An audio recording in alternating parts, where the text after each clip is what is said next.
Sometimes in history there's a weapon which is hugely influential, more than people realise. Today we're going to be looking at the Mongol saber.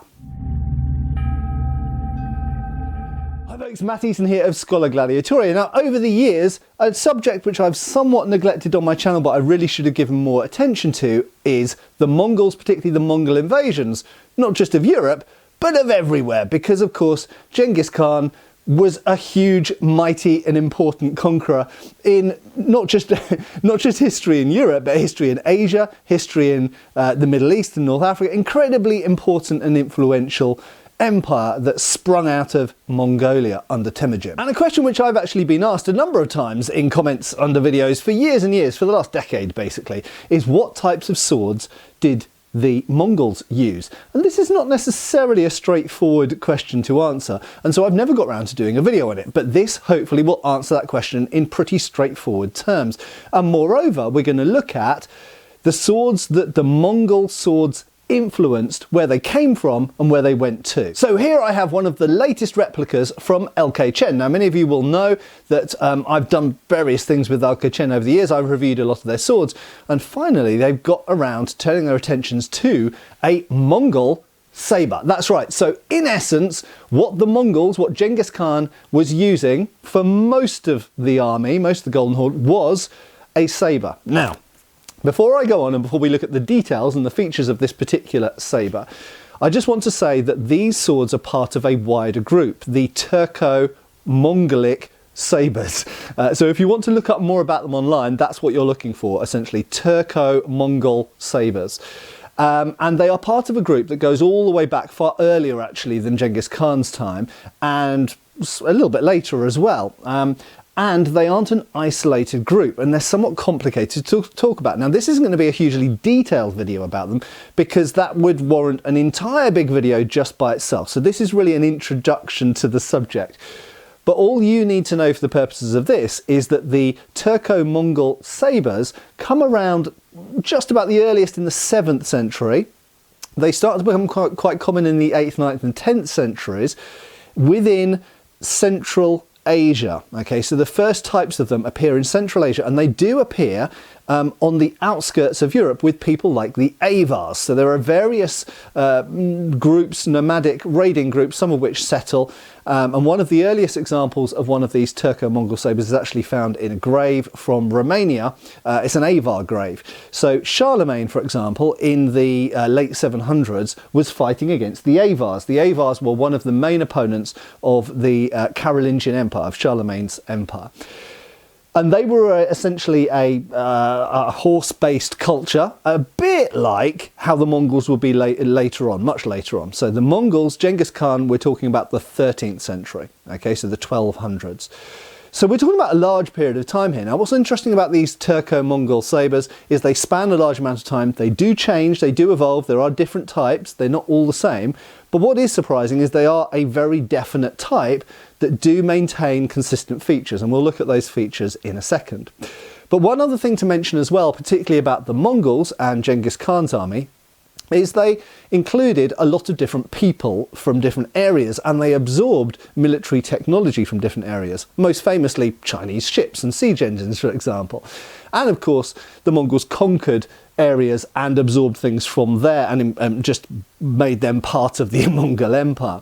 So in fact, we don't only see these types of sabers in Genghis Khan's army, we also see European arming swords and various other types of sword, Islamic swords, for example, from down in the Middle East, that were different to these. Right, so what are the basic features of the Turko-Mongol saber, particularly the one of Genghis Khan's era? We're going to dispense with the scabbard. Okay, I might come back to the scabbard.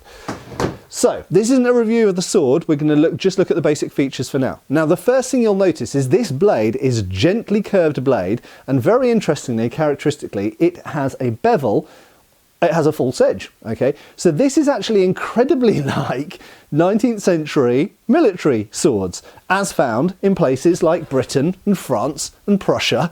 So the blades on later 19th century swords are really incredibly like these Turko-Mongol sabers, and we can absolutely say that these are basically, via a long winding route, these are basically the prototypes of later 19th century military swords that are still being worn and carried in parade today, okay? So an incredibly successful and popular blade type. Now, while this is slightly curved and it is predominantly single-edged, it is predominantly also a cavalry sword. It also has a pretty good point for thrusting. So these were cut and thrust swords, and they were gently curved. Therefore, they're a sort of compromised design. They're not hugely adapted towards cutting. They're not completely specialised towards cutting. We have a spear point, again, with the double edge up here. They're not particularly broad, so they're not incredibly powerful choppers, but clearly they're not specialised towards thrusting either. So they are a true compromised design. And I think a lot of people think that compromised designs are something that somehow came later on, which is rubbish, of course, because, you know, the Roman gladius or the Greek xiphos, they're all compromised designs. They're cut and thrust swords, and so was this. It's just that this one is slightly curved and quite long. Now let's just talk about the blade length for a second. So LK Chen's recreation here is, I think, about 31.5 inches, 32 inches long. That's actually fairly short for these Turko-Mongol sabers. Now, it might be that the Mongols were using slightly shorter blades, which I think is the case. But if we look at earlier Turkic sabers, we find some with blades all the way up to like 40 inches. Now, that gets into the realms of some of the longest cavalry sabers from the 19th century, much like this French heavy cavalry saber that I've pulled out of my stock inventory to show here. So these types of very long blades, basically blades exactly like this, were in use from like Charlemagne's time by people like the Avars and other Turkic groups. Now, for anyone who knows much about history, you will know that these Turkic groups were in many places. Okay, they were ranging from Central Europe all the way across into Central Asia and via the Mongols into East Asia, then down to India, and we'll get to these, how this affects their swords in a second, all the way down into India, especially once we come via the Mongols and then the Mughals, all the way down into Persia and the Middle East, and all the way affecting the Mamluks over in North Africa. So a huge range, and therefore a huge influence. So these swords were incredibly influential. So other characteristic things about this model of sword is that you will notice it has the forward cant of grip. So the blade slopes that way and the grip slopes forward. Now again, this is something that we find on European sabers. This is something that's continued, and this is almost certainly where it starts and where it comes from, because sabers from essentially Central and Eastern Europe that were the direct models for these, their ancestors were these. Okay, so that is a very characteristic feature of the Mongol or Turkic saber, is that the grip curves forward. Now this is actually a fairly mild example of that. Some of the early ones actually have a pommel section which is bigger, and that is canted really quite drastically forward. There's one Avar sword, probably from the 10th century, which has been associated with Charlemagne, probably not actually associated with Charlemagne, but it does seem to be an Avar saber of this family, of this group. And that has really quite a canted forwards pommel, and that's quite common, particularly in that area and at that time. So where we're talking about the late Dark Ages, if you want to call it that, the early medieval period, then these sabers often have a more drastically curved forward grip. But even the ones which are more mild, like this, they still have that forwards curve, and that's very characteristic. The other thing which is quite characteristic is having some form of pommel cap. Okay, it's not always a distinct pommel, but it sometimes is. So sometimes there is a proper pommel like we find on a European medieval sword. Sometimes it's a hollow cap like this. Sometimes there isn't anything at all, maybe just a flat plate at the end. So it varies by time and by area and culture. But usually there is something at the end, and usually it is tilted towards the cutting edge here. The next thing is the crossguard. You will notice it is not a disc or oval or anything like that, like a Chinese or a Japanese or a Korean sword. It is a crossguard, a little bit like a medieval European sword. Now, they tend to be either straight like this, or very often they are curved upwards towards the blade. So if we look at the early, like the Avar sabers, for example, on various other Turkic examples, the cross guards point upwards and they usually have little ball ends, or very often have little ball ends. But this is a Mongol form which has a little short straight guard. Now, another really important and characteristic feature of this type of sword is this thing here, which if you're familiar with Japanese or indeed Chinese swords, you will be familiar with these constructions. Now, this is called a tunku in Chinese. We don't necessarily know what it was called in Mongolian, at least I don't. But what's interesting is we find these on Turkic Mongolian swords, and they spread this to other cultures. So what's interesting is in later swords, for example, even Ottoman yataghans have a vestigial version of this, okay, whereby it's not actually a metal plate that's wrapped around like a sleeve at the base of the blade.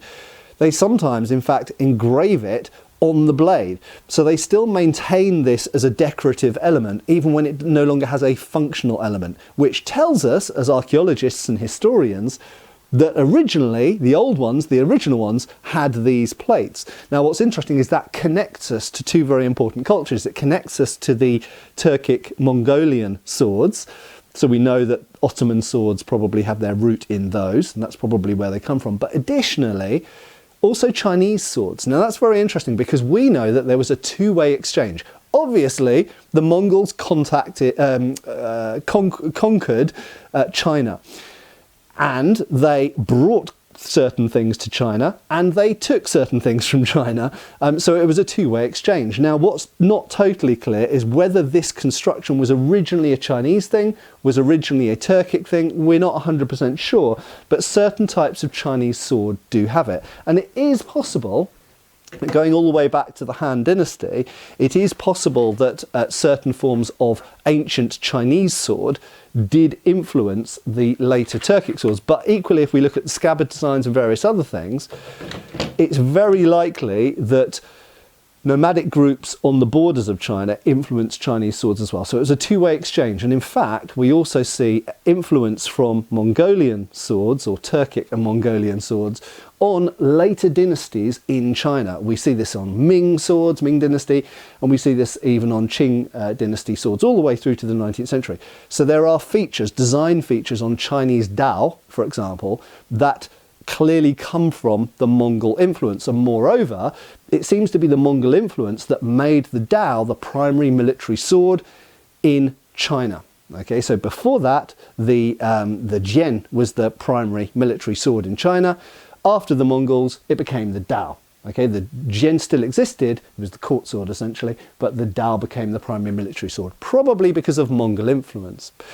What other swords did this affect? So it affected Chinese swords. It affected Middle Eastern swords, okay?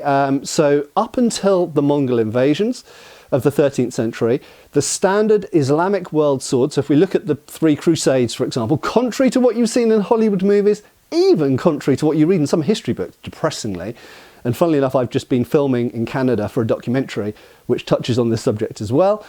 Middle Eastern swords and like Holy Land swords of the first three Crusades for the Islamic forces were almost all, if not totally all, almost all straight and mostly double-edged. So that's right, the swords that were carried in the First Crusade, the Second Crusade, the Third Crusade by Muslim forces were usually straight and very often double-edged, sometimes single-edged. Curved swords did exist though. As I've mentioned, these Turko-Mongol swords existed from the 7th, 8th century onwards. And there were some cultural groups, possibly the Seljuks, who did use these more commonly. But there was nevertheless a preference for the straight and usually double-edged sword. This is what most Muslim forces carried at this time. So if you were looking at Saladin's army, you would expect approximately, I don't know, 80% of them to have straight swords, maybe even 90%, and only the remainder to have curved swords because they happen to be from a cultural group which has some connection with Turkic tribes that has curved swords. So they were in the minority. It wasn't until the Mongol invasions that the curved swords started to be more common. And that's true all over the Middle East, even Persia and wherever. Okay, and that obviously affects North Africa as well. And it affects the Ottomans. And this was probably the inspiration for the Kilic, or Pala, whatever you want to call it, in the Ottoman Empire. Now, that has a double whammy effect, because just remember for a second, first of all, the Mongols were conquering everyone in the 13th century, but later on, in the 15th century and 16th century, the Ottomans were conquering everyone. So we've got this double whammy effect of these swords affecting people. First of all, they're coming in with a wave of Mongols and everyone going, well, let's copy their swords, or, you know, make swords like they use, because they've been very successful. And then later on, we get the same thing with the Ottomans as well. And the Ottomans themselves had been influenced by the Mongols. So we've got this double whammy effect. Okay. So we dealt with North Africa, the Middle East, China. Let's talk about India for a second. So I'll put this sword down for a second. There is a very famous type of Indian sword which really appears in the 16th century as a result of the Mughals. Okay, curved swords come into India at this time, and they have their ultimate roots in the curved swords of the Mughal conquerors, who obviously stem back to the Mongols originally. Okay, so curved swords in India ultimately has their root in this sword as well. If we go over to Russia, for example, in the Caucasus, there's a famous type of sword, the shashka, and the shashka has its root, again, in this type of sword. Now, if we come over to Europe, we find, first of all, in the 14th century, places like Hungary start to adopt curved swords. Again, there's a double effect here. First of all, we've got in the 13th century, the Mongol invasions. So we've got the influence in Eastern Europe from the Mongols and their related groups of people. We've also got groups of Turkic people. Obviously, as I mentioned, in Charlemagne's time, there were also these sabers, and they may to some limited extent have been used. And in one particular case, they seem to have been influenced sabers in the Byzantine Empire, famously with the Palmarium, which was used in the Byzantine Empire from this sort of time, sort of 10th century onwards. So that type of saber almost certainly comes from groups of people that the Byzantines were hiring as mercenaries or who were on their borders, and these swords affected swords there. So there were sabers in the Byzantine Empire, and that in itself affects areas within the sphere of influence of the Byzantium.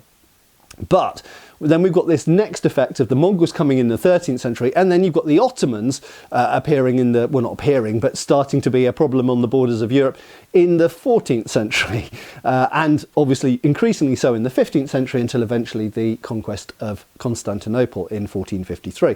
So we've got this wave after wave of peoples on the border of Europe. Now, what effect did this have on European swords? Well, there's no question that, as I mentioned, in Hungary, we start to see sabers start to become popular in the 14th century. If we go to Poland, they start to become popular with the szabla in the 14th century, and increasingly so in the 15th century.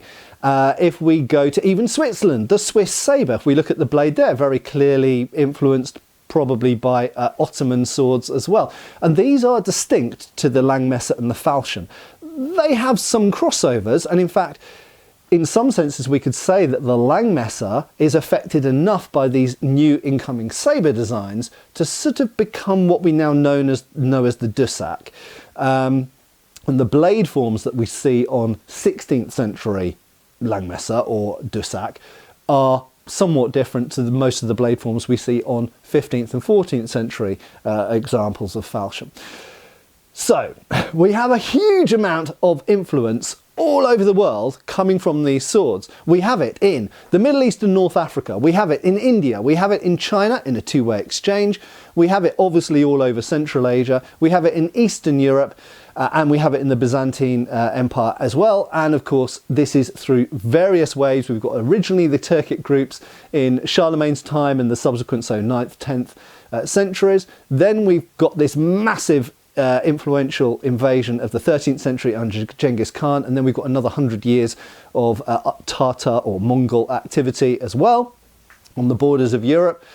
And then we've got the Ottomans also, and the Ottomans themselves, two-way exchange with the Mongols. So there we go, an incredibly influential saber that really has a blade form which is incredibly like 19th century military swords, and ultimately is where they come from. The hilt, even on the hilt, obviously we've only got a small crossguard on this, but even the fact that we've got this little pommel cap which is retained, hello, look at French swords for a second, little pommel cap. So even on French swords, we've still got that little pommel cap, and some British ones, and Prussian, and so on and so forth. And then the curve, that distinctive gently curved shape here, with the gently curved forwards, canted forwards grip here. So this really is you could say in many ways, whether it's the earlier Turkic tribe version of this, which tends to be a bit longer and a more canted grip, or whether it's the Mongol era version of it, which is almost the same sword, just with slightly different tendencies. This is the granddaddy of sabers pretty much all over the world, whether we're talking about Ottoman swords, whether we're talking about European military swords, whether we're talking about the Indian talwar, or we could say in a two-way exchange with the Chinese dao as well. Anyway, I hope this has been interesting. I will do a deeper dive on this family of swords in the future, but I need to gather more data. I want to have more time to look up original archaeological examples that are well dated, because there have been a lot of these that have come out of graves, which are our best source of data for the originals, and some of them got really big long blades. Equally, I'd like to look at some of the research in different languages. I know the Chinese have got lots of data, but it's not available in English, so I'm going to see if I can get some from LK Chen. And in due course, we'll be looking at a review of this sword. But I hope for now that's been an interesting introduction to the question. So to answer the basic question of what swords did Genghis Khan's army use, this was the most predominant type of sword. Even if they had other types of sword from other areas, they would have had some Chinese weapons, they would have had some European weapons, probably some arming swords and things like that mixed in as well, due to their conquests. Primarily, the Turco or Turkic Mongolian saber is the primary type of sword that was used by a huge number of nomadic and steppe-dwelling people in a big period of time. And really, this type of sword should be a lot more famous than it is.